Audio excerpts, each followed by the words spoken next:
All right, everybody, welcome back to another episode of Word with Ty Brownlow. I am your host, Ty Brownlow. Remember, no one is worthless, no story is worthless. Today, ladies and gentlemen, very, very special guest for you.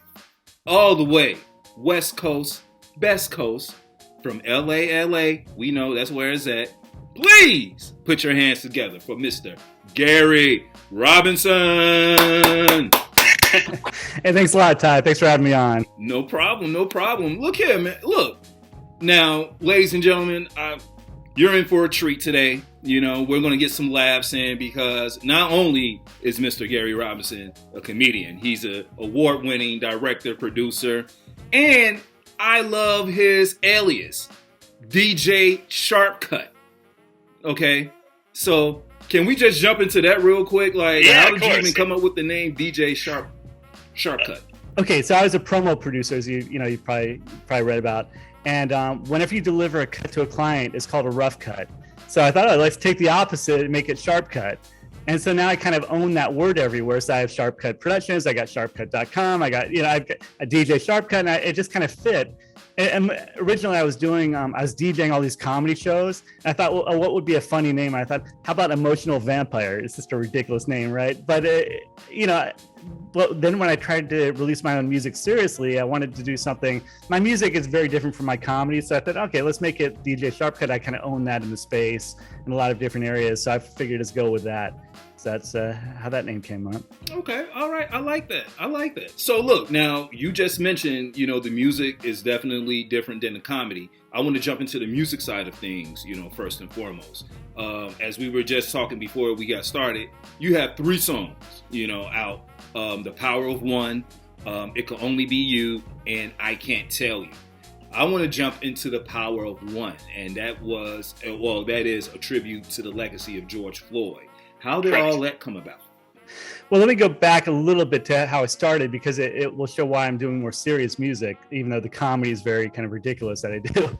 Like I was working with an artist named Jeremy Jordan, who had a top 10 hit, The Right Kind of Love, back in the 90s. And he started with Drew Barrymore and Never Been Kissed. So he was kind of a name. And I wrote some lyrics about the homeless. I wanted to bring attention to the homeless problem. And then and then he came up with a melody, and then my neighbor happened to be a great musician, and he had a recording studio, so we recorded the song, and I shot the music video the same day, and I really liked the way it came out. So I started to write more songs and built a band around him, and then we had him performing at the Whiskey and the Rainbow and all the places around LA, and then we released more music. And then I started working with Mitchell, another great artist, and we did some other songs like The Future Is, and then for the Goodbye song, which is a tribute to an ex-girlfriend of mine. And then, so the power, when I started to release music under DJ Sharpcut, because I wanted to really take more creative control over my own stuff and be able to release it the way I want to release it. And so when I was watching the protests, for George Floyd, which was a horrible incident, obviously, that happened, but I was amazed the way it brought the world together. I've never seen that many people marching together. It spread across the world, and so I came up with these lyrics that were just a tribute to him, kind of hoping that he's looking down and seeing that he didn't die in vain, that he created a movement across the entire world, unlike anything I've really seen in the last years. It's been a long time since I've seen that kind of thing where everybody gets together around a common cause, and so that's what the song's about. It's a tribute to him, really. I like that. Well, seriously, and we're gonna just take it serious just for this moment here, but as you said, people coming together for a massive injustice for the world to see. Not only, just people in Minneapolis and in the United States, but all around the world. Everyone saw what happened, and, pretty much the outcome of that, protests, even though there were some riots or what have you, but there were protests, and there was this real gigantic seismic shift in society and how we think, and, how we are sometimes we need to step back and take a look at the bigger picture instead of the little frame that we, see every single day. And, I was grateful for that. And I can tell you, not probably since I would say the March on Washington that I've seen like masses of people get together and, you know, fight for one common thing, you know, like so that's hats off to you, you know, like I think that's great for you to, you know, attribute. You know. Oh, thanks. I mean, it was just a really inspirational moment as far as how it brought the world together for a common cause. And that's kind of that's what I wanted to bring attention to in the song, and trying to kind of leave another little marker for him as a tribute to what he's accomplished after his unfortunate life was lost. Because, you know, we don't really know what we're going to do even before, while we're living, but I just hope he can look down and see that he accomplished something in the afterlife, you know? Okay. All right. No, I mean, but now, you know, all of your music isn't that serious because, you know, you pretty much, as you said, you know, you have some music that you do for weddings and things of that nature. It can only be you. Yeah, let's talk about that. Yeah, well, It Can Only Be You. I got married 11 years ago, and then I got divorced 10 years ago. so it didn't go all that well. But when I make a lifelong commitment, I keep it for like at least 8 months. So that's you know, that's how dedicated I am, you know? So the funny thing was, like, during the lockdowns, I was really focusing more on music because that's something I could do, you know, more around here. And I was going through all my old lyrics, and I found these long lost lyrics I wrote for my ex-wife, because I had Jeremy Jordan, the pop star, sing at my wedding. So I wrote these lyrics back then, like literally 12 years ago, and I was preparing them for the wedding. I thought, oh great, he'll sing at the wedding. And I completely forgot I made them. But going through all my archives, I found these lyrics, and I thought, well, these are really amazing lyrics as far as for a tribute for a wedding. So I thought, you know, I worked on the music with some producers, and we came up with, I think it's the wedding song of the decade. that's a plug for myself. But so I'm branding it the wedding song of the decade. And I think anybody who sees it, you'll be inspired by it. Because, like, if you're in love, we're going into Valentine's Day, so everybody, It Can Only Be You. This is the song you got to play. If you're trying to seal that deal with some girl that you want to marry, It Can Only Be You has got to be played at the wedding. Hey, there it is. Hey, okay, see, look, Gary's giving us these nuggets here, all right? Look, it can only be you, all right? I don't know how long this is going to last, but it can only be you for right now. That's it. All right, there you go. You know what? I love it. I love that story. And by the way, if you play at the wedding, your marriage is going to go better than mine did. Okay, all right. It'll last forever. So look, let me just ask, you know, as far as the process, like, you know, you creating, you know, music or what have you, like, what's your process, or what are you inspired by as you make these songs? Well, I'm always inspired by some event or something. Like, I wanted to bring attention to the homeless problem with Forgotten People, with the Jeremy Jordan. That music video is on YouTube also. So no, for me, it all starts with the lyrics. So I'm primarily a lyricist, but bring my editorial skill, because I've been an editor for 30 years. I became pretty decent at Pro Tools. So the songs kind of start and finish with me, and sometimes I'll hire musicians, sometimes I'll hire singers. I rap on one of them, and I've been taking singing lessons, so that might be funnier than my comedy so far, but eventually it'll get there. Singing is an art, you know. It's amazing because you see these amazing singers like Christina Aguilera, who are just God-given skill, but really a lot of the great singers have really worked at it for years. And for me, I'm getting decent now. I've been taking voice lessons for the past couple of years, but not presentable yet. Right now, it'll be a little scary for the audience, but it's something to work at. Like, everything's a craft that you work at and you get better and better at. Ed Sheeran famously showed how he was a horrible singer when he first started. Now he's one of the top singers in the world. So every craft, if you've got some aptitude, I think you can keep working at it, you can get better and better. So anyway, the songs really start and end with me. I do the lyrics, and I do the final mix, and then sometimes I work with musicians and singers if I need to also. Now, I always talk about inspiration, you know, because everything comes from inspiration. Like, whether, like, you know, who was your inspiration growing up as far as music-wise? Music-wise, I always liked, it kind of varied. I was always amazed by Billy Joel's songwriting. He was the first one I really paid attention to the storytelling, because he would create this whole story with Down Easter Alexa or Goodnight Saigon, where he was taking you to a totally different environment. And then I was amazed by the performance of Michael Jackson, who was incredible. And I I like Def Leppard, Van Halen, the musicianship. I was so upset when Eddie Van Halen died because he was, I think, just a musical genius. It was really amazing. So I'd say my influences are pretty broad as far as music. Billy Idol, a lot of rock, a lot of pop, just kind of mix of different bands, and rap too. Like NWA, I think is great, and socially active songs are really great when the song can transcend music and become something that can bring attention to the problem. That's something I've been trying to do with my music too, with my songs, is to try to bring attention to certain things that maybe we wouldn't think about normally. So. Okay, all right. Now, but I like being versatile. I'll do some comedy stuff sooner or later too. So. Okay, well, you know what? We're going to get into the comedy side in just a second. Now, you did mention YouTube, as far as videos, but what other streaming platforms can we find your music on? TikTok. Oh, the irony is that I have 15 million streams on TikTok with the power of one, because a friend of mine who's a viral TikTok star has been using my songs in his videos, and 15 million streams on TikTok. So, but they're available on Spotify, YouTube, iTunes, Apple Music, all the typical ones, iHeartRadio, they're all around. They're distributed everywhere, really. But the biggest, ironically, the biggest thing is on TikTok right now. But 15 million streams so far. But there's a whole music marketing technique I've been studying. It's very interesting what you have to do in music these days as an independent artist, to try to get people to hear your music and play it and stuff. Okay, well, all right. So it's funny because we're going to make this segue into the comedy. And, I know you're, like, as I said before, award-winning director, producer, comedian, editor, photographer. I could just throw out so many other words. But, like, as far as comedy, how did you get your start in comedy?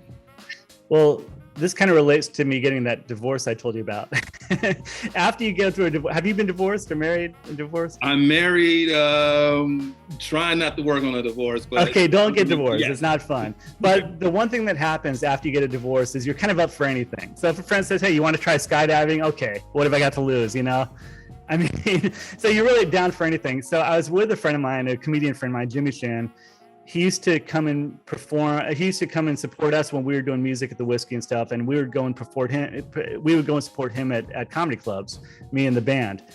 And so after my divorce, he invited me out. He had this system where he would group text everybody, but he'd make you think it's only you. But it's really a mass text. So that's how you get people out back then. Anyway, so I was at the Comedy Store. Yeah, it's a good technique, right? And I was sitting there and I go, yeah, I'd try that sometime, like 8 years ago. And he goes, okay, I'll get you up next month. I'm all, what? I'm all, okay, I'll try it, So I wrote an act, and I got to perform at the Comedy Store for my first gig, and did okay, but then I kind of retooled the act and came back a little later, and then performed in the original room, which was a famous room at the Comedy Store, and I did better. And then I crushed. For some reason, I had like what they call a magical set on the third time I performed, and I just had an amazing set, and I was kind of hooked from then on. And it's a great feeling to make an audience laugh, and to see that stuff you write can make people happy for at least that hour, and maybe they'll take it home with them too. So yeah, I've performed with all the greatest comedians, luckily, because I've been on lineups with like Bill Burr and Jamie Kennedy and Eliza Schlesinger and Daryl Hammond, and it's a small community here, so it's been a lot of fun to do stand-up comedy. And I've been doing that for 8 years now. Okay, so now you've been doing this for 8 years, but prior to that, you've also been in the arena, as far as music and, those things as well. I'm always interested, to hear from those in comedy, how comedy has changed over the last couple of years, because now, I'm just going to say it, we have the internet comedians. So yeah. They don't get on stage, they haven't done a venue, but they have these skits on Facebook, Instagram, all over social media, and they get all these views. And now we're in an age of I even hate to say these two words together, but cancel culture, yeah. So it makes it hard for, certain comedians to really get their style out. Now, I'm just going to keep it real. I'm old school. I grew up on, comedians, if they were taking the stage today, definitely it would be considered cancel culture, And I'm not just saying, African Americans. I'm talking Jackie Mason, I believe. He Yeah, like, George Garland, I'm sorry, Carlin, those like types of comedians, like they'll give it to you raw, But in your opinion, how has the landscape changed, to where now, where you're doing the comedy act, you have to be a little bit more mindful, whereas before, it was just, hey, I'm gonna go out here, and as you said, after your third set, which was the magical set, boom, the lights came on. Hey, we like what you're doing, and you've been rocking ever since. So, in your opinion, how has how has comedy changed over the years for you? Well, we've seen it happen right in front of us. We've seen like Dave Chappelle almost get canceled over some stuff he said about the trans community. Although I think he was actually supporting the trans community while he was doing it. We've seen other comedians canceled because of their personal activities. We've not canceled, but have problems. Without naming, like Louis C.K. had a little hiccup. Outstanding comedian, but he's had some problems on the side. We know Bill Cosby's been kind of canceled too. The amazing thing is that these comedians, even though they've had these personal issues, some of them are so big because they've got a following that they're really not canceled. Louis C.K. can release a comedy special and make $1 million, and he just did. I don't know if he made $1 million with the last one, but he owns all of his comedy specials, so he can keep releasing them. So it's hard to cancel anybody who has a big following because they can still make a living at what they're doing. Now, as far as canceling people, nobody ought to be canceled for comedy. Like comedians, we're trying to be outrageous. We're trying to say things to shock you sometimes. Sometimes we're trying to create an emotional response. My early comedy was so outrageous that it was meant to be offensive. I was doing a psychological attack on the audience. So it's meant to be rude and mean. It's meant to say outrageous things, And so you have to give comedians leeway because that's what we're trying to do sometimes. I mean, not always, but like it depends on the kind of comedian. Like Seinfeld is a very clean comedian, doesn't even swear. But we have other comedians who swear, who will say offensive things, outrageous things to get a rise out of you, but then to release attention with something funny too. So Dave Chappelle, when he says something, I'm not trying to be mean, I'm trying to be funny. Like I was being mean to try to be funny. Now I've had to evolve, and because we started doing Zoom comedy. And I realized everything I was doing was being recorded, so I had to rewrite a lot of my stuff to kind of dial it down. And then I brought that to the stage, and it's actually more consistent. I hit more often, stronger, because I'm not being as offensive as I was before. I've dialed it down, So, and then the other thing you're talking about is comedians that are on I would assume TikTok, YouTube, a different style of comedy. That's a visual medium, kind of more in my realm of editing and producing like video and film. So that's a craft too. That's an art form. How well it translates to the stage is another thing to figure out, because these people can draw an audience. Like TikTok stars or YouTube stars can come to a stage and at the Improv and maybe fill it up, but they won't know what they're doing because they don't know the craft of stand-up a lot of times. So you have trade-offs wherever. I mean, you have to learn the craft of whatever you're doing. Like if you want to be a comedian on stage, learn the craft of stand-up comedy on stage. If you want to be a TikTok star, YouTube star, learn how to do video production, learn how to make things look interesting and slick. So the great thing about now is that comedians can be discovered in different ways. Like you can be a comedian, put your clips out on YouTube and be discovered, maybe get a following. You don't have to wait for that one appearance on the Tonight Show that would break you through, that would become a breakout, for you. So it's a good time for content creators to put stuff out and to be discovered. But you do have the danger of being canceled in some ways. And if you're not big enough, you can be canceled. So I've seen it happen. Okay. All right. Well, as I said before, people, we have a award-winning director, producer, also, you writer, as well. So let's talk about some of these promos that you've done, over the years. And now these aren't just any fly-by-night shows. We're talking Married with Children, with Ed O'Neill and Katie Seagal. We're talking America's Funniest Home Videos. I'm believing with the late, great Bob Saget. Exactly, Bob Saget, an amazing talent. Okay, man. Buffy the Vampire Slayer, Blind Date. Is that the TV show? Yeah, there's a dating show called Blind Date, and I did the first 2 seasons. I did promos for the first 2 seasons, and that was a funny one too. But by the way, relating that to comedy, the reason that promo writing is very quick. It's basically a 30-second trailer, 10-second trailer for an upcoming TV program. That's what a promo is. So it's like a mini trailer kind of. But you have to write in a very concise way and maybe tell a story. That actually helps with stand-up because you're trying to write in a very concise way on stage. Also, you have a limited amount of time on stage a lot of times, so you're trying to make something very funny very quick, and that's where promo writing does kind of cross over into stand-up. So yeah, I did promos for years and years, and writing, producing, and editing promos for all these different TV programs and Real Stories of the Highway Patrol, America's Funniest Home Videos, and all these promos, and it's fun, but it's not as creative as doing commercials, because basically you're taking the format of a TV episode and you're trying to create something that'll tease people into viewing it. So it's kind of like a mini trailer, but it was fun for a long time.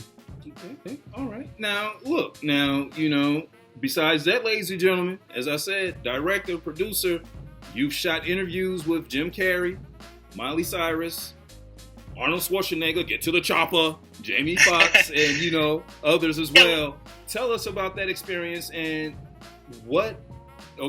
now, we don't want any dirt, but, what has been, some of your funniest moments behind those interviews?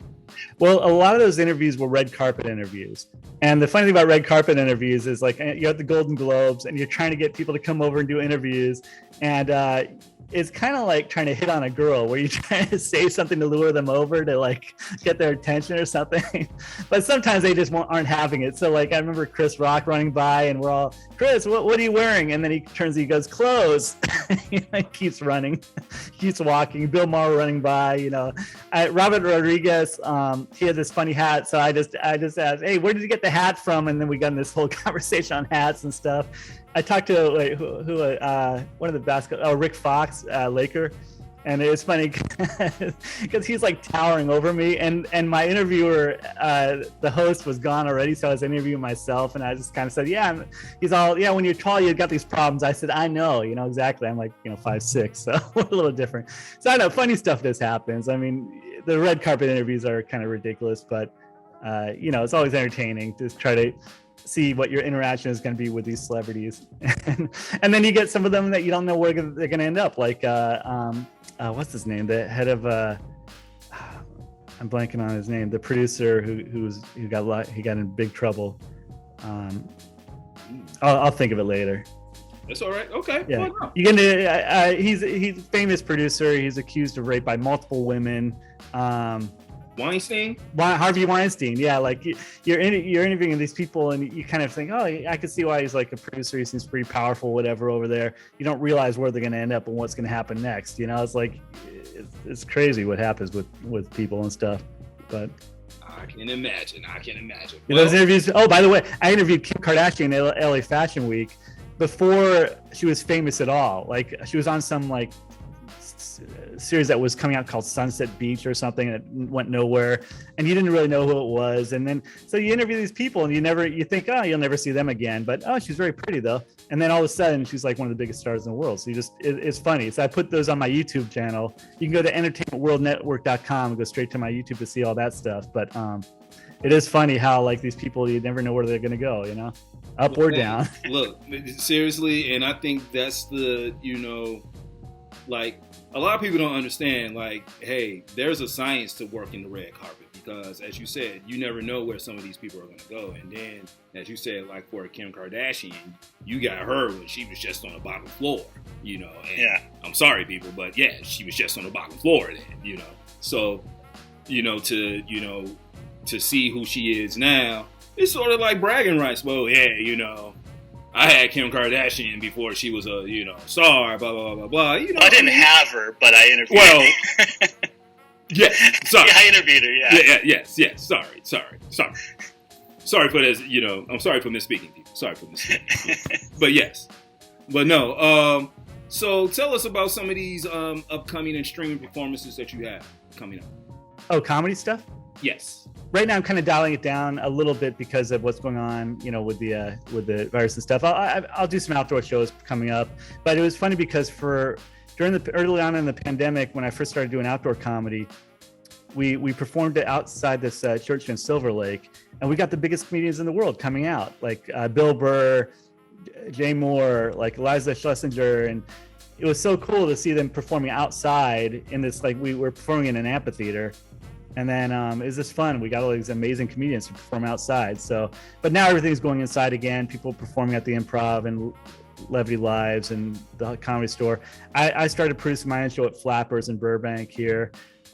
So keep an eye out. I'll start doing more stuff. I'm kind of waiting for the current spike to go down, and then I'll start doing more out, more live shows, I'm with Jamie Kennedy on Thursday night.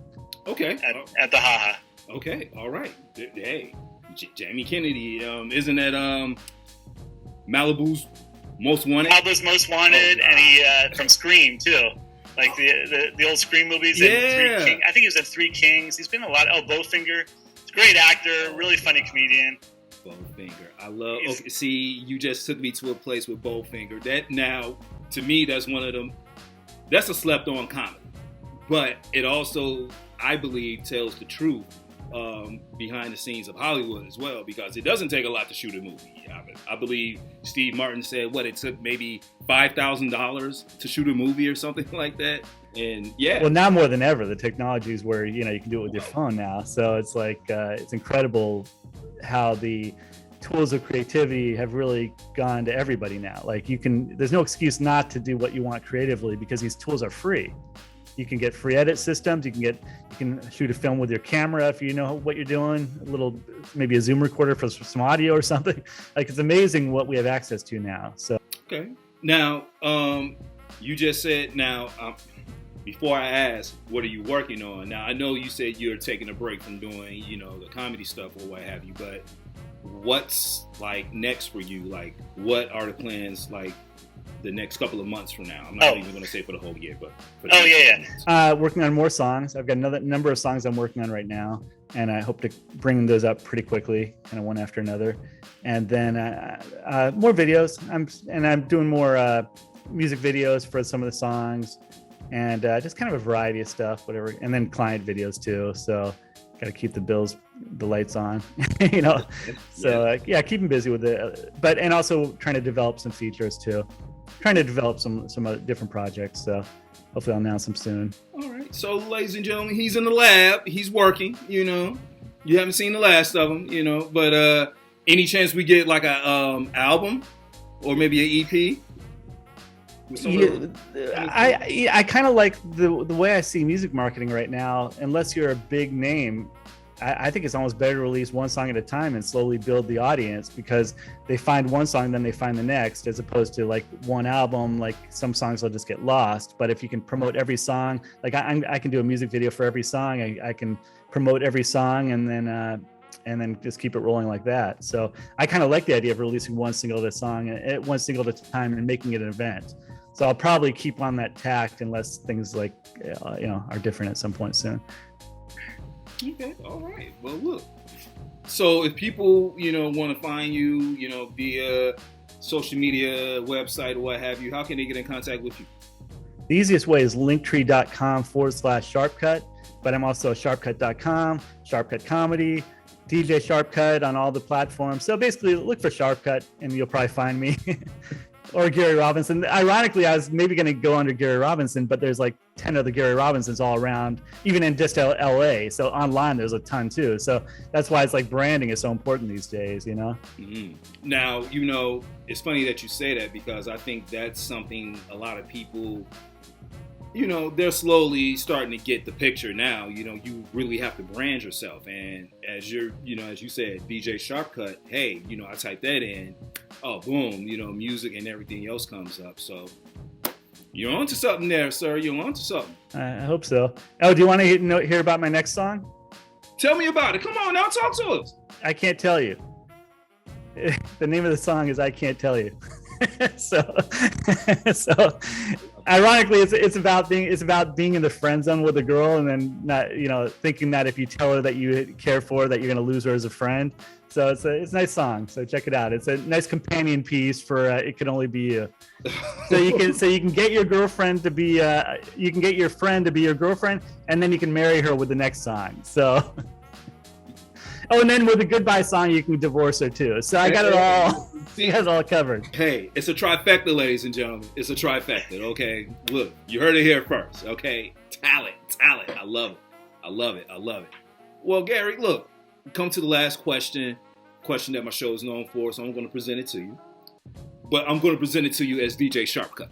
DJ Sharpcut, Yeah. What is the one word that best describes you and why? Hope. Because I think that everything I try to do is aimed at either trying to bring some kind of change or some kind of positive effect on people. So that's the word I think I would. And not just because Princess Leia said it at the end of Star Wars 2, but because I really do hope that we can have a positive influence on other people. Well, look, let me just say I love, just the whole like landscape, like music, comedy, writing, like it all goes together because it's all creative, and you're tapping into that side of yourself. So, I wish you nothing but the best with everything that you do. And I can't tell you, the video's not out yet, right? For what? I can't tell you. Oh, no, that's out. There's it's out. There's a lyric video out for both those songs, for I Can't Tell You and for It Could Only Be You. So and for the Goodbye song and for The Future Is, they all have music videos. That's one advantage of being a video producer. You can produce videos for all your music. There it is, people. There it is. He just told you. Look, I thank you.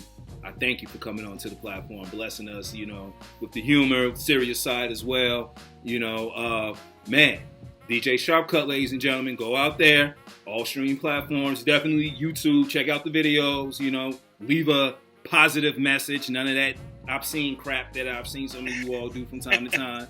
None of that. I like both, though. You can do the obscene stuff too. Oh, hey, well, hey, you know what? He's a fan of the obscene. It'll be good comedy material, so go for it. I love it. Thanks for having me on, too. This has been a lot of fun. Hey, man, no problem at all. Ladies and gentlemen, this has been Word with Ty Brownlow. I've been your host, Ty Brownlow. Remember, no one is worthless. No story is worthless. Follow me, all social media platforms, at Word with Ty Brownlow. Also, go to my website, tybrownlow.com, to get this interview, plus other great interviews as well. Gary Robinson, a.k.a. DJ Sharpcut. Thanks a lot, Ty. Peace.